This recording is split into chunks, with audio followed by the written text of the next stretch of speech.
The Tri-State is saying goodbye to a hero today. Firefighter Mike Weissman received a kidney transplant earlier this year from his colleague, Lieutenant Jeff Williams, but died suddenly last week. Local 12's Catherine Robinson shows us that tribute.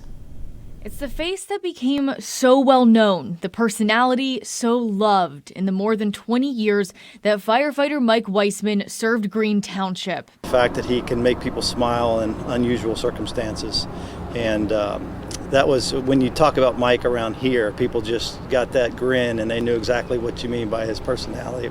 It was unique to firefighters, and certainly one that brought, positive influence to the rest of us. Weissman was used to unique and unusual circumstances. We first introduced you to him last year in his search for a kidney donor, one he found in a fellow firefighter. Who would have thought, with this widespread search for a kidney, we have somebody in our own department that stepped up and was willing to put himself, selflessly to put himself up there, and if he was a match, was going to be a functional donor. Weissman died suddenly last week, 4 months after the transplant.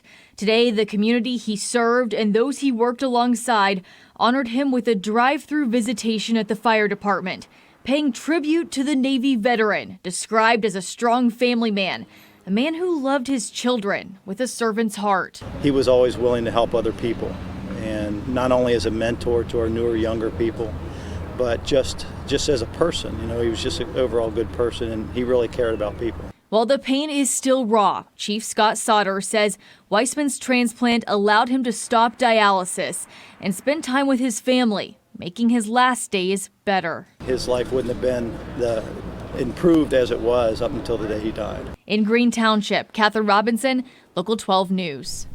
Thank you for that, Catherine.